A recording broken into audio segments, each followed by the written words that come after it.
Hey folks, it's Lindsay Host with SPS back in the building live from SPS Row at the Moneyball Program Day 7. I'm sitting here with a young man that's kind of like Bloods and Crips. I'm Team SPS. He's Team TriStar Toughness. We play them at the end of the day, but I want to make sure I get a chance to sit down with Mafiaion Joyner. Yep. Good to see you, MJ, in the building.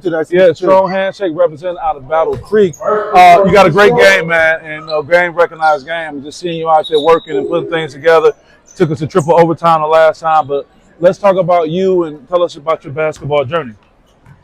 Man, from Battle Creek, Michigan, man, small town. And I'm familiar because I went to Western. Okay. So we would shoot through. Not too much exposure and all that, but you got to keep on fighting and grinding. So out of high school, had some interest, but I didn't know about it until after I was committed to KCC, Kellogg Community College. Yep. Then I spent 2 years there, and then I went to Michigan Dearborn. Yep. I went there for 3 years, I only played 2.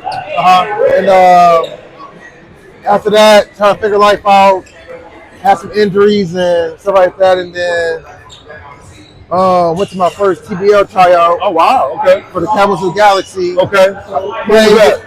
That was 2023. Okay. Yeah, so right after them, like November.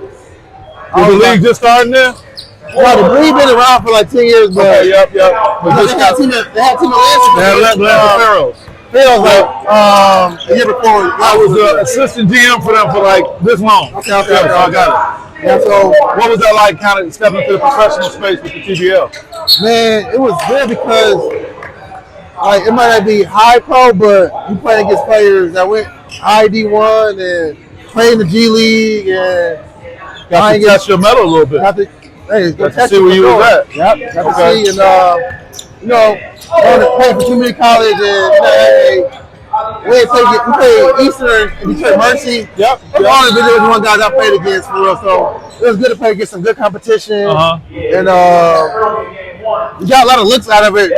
Maybe you might not be the best offers, but it helps you get overseas and Canada. Right. Oh, that's a really good league. I mean, it puts you in the basketball pipeline. It do. Yeah, and it separates you that. What was that experience also like as far as how you start putting more work and effort into your game?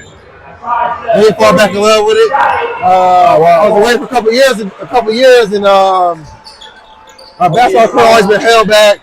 One of the best scorers, but got to come off the bench. And I ended up starting anyways because when you actually recognize what I do on the court, it's not just scoring. So every team I played for, I came off the bench and I'm starting right there. It was a game or 2 games. You worked your way through it. I want to put my sports psychology hat on when you talk about falling back in love with it. I met Scottie Pippen in the airport years ago. And at the time, I wasn't playing competitively. I was like in rec leagues. But, still you had those moments about what's going on. Because I think this is not about me, but to bring the context to what we're talking about. I was being a very dominant player amongst guys. They used to be like, man, we're not playing now. I'm like, what you mean? Yeah. But so I asked Scottie, I said, man, so when do you know when you want to quit? He said, when you lose the love. Yeah. So you talk about that falling out of love and falling back in love. And do you even know that you're falling out of love when it's happening, or just? I know, because shoot, I work out 2 or 3 times a day. So when you only want to work out 1 time or only want to go shoot some shots and stuff, that's how you know. But how much does other people say, MJ, what's up, man? You're not playing? Or how much does the chatter impact you wanting to keep it going or not wanting to deal with it? How much does that impact things? Not too many people in my city play high-level basketball. They don't make it past after the high school. A lot of kids fall off. And so you were in a very unique category on your own that you continue doing. I ain't super high major, but it's only a couple other people like Devin Daniels and Nation Washburn. I can think of the top of my head that play high-level basketball right now. So with the time that we have, talk about what the Moneyball program means to you and how are you using this for yourself going forward? Man, I've been wanting to play this for a minute, but it's your first time playing? My first year playing, yeah. I'm 29, and I ain't played this year because I started coaching and ready for my next. I coach at Lakeview Middle School 6th graders this year. I did AAU too, so I'm trying to get to my, after basketball bag. I want to say, you coach the 6th graders. That's all the bad stuff you did in life is coming back to you. Man, hey, that's your karma right there. But I ain't played basketball until 8th grade. I ain't learned the game to 9th grade. Oh, got you. So I was just, you know, the football coaches, I was just playing, you know, like go to practice, get some layup drills, and we always didn't have plays back then. So I ain't learned the game to 9th grade. I took a little growth spurt. Well, always can shoot though. What's your size and weight right now? About 6'4", 200, around 200 range. That's great, man. I don't like to get too heavy around there, but shout out to Coach Watkins. He had me at center.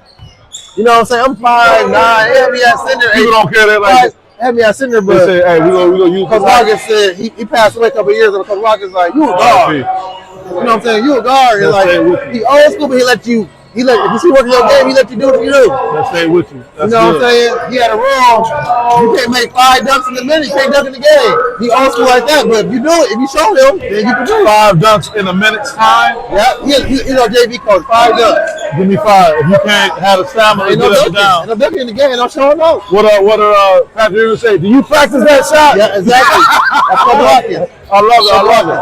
We're getting ready to hit the half. I'm glad we got a chance to sound. Who you want to give any shout outs to other than the late Coach Watkins? Who else you want to give a shout out to? Coach Watkins, Ben Reed, all my friends, because you know, I was a kid, grew up in the streets, you know what I'm saying? I just grew up and I was in them, but wasn't my team people playing basketball. You were street adjacent. You was right there. And all my friends played, when I started playing basketball in 8th grade, I got in the circle. You know what I'm saying? I ain't play at our park until 8th grade.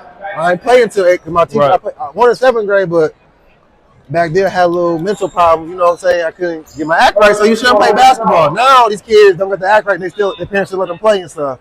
You know what I'm saying? Back then, they old school, they didn't want to let you play if you was acting up in school. But you have a certain demeanor that you're able to connect with them because you can kind of relate. Yep. So that's a superpower with them.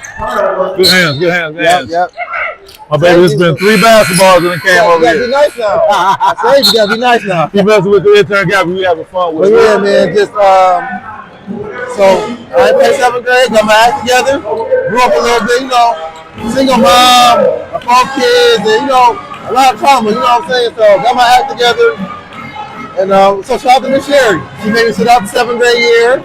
I did. Did like it then? No. I always now started looking at it, I'm like, I needed that.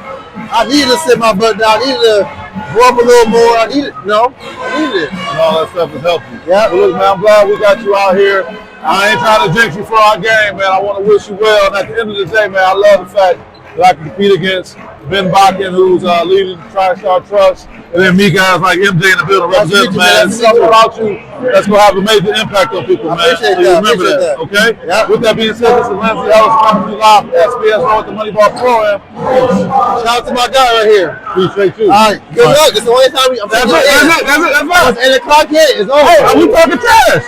That's good. That's cool. All right, never love, baby. All right.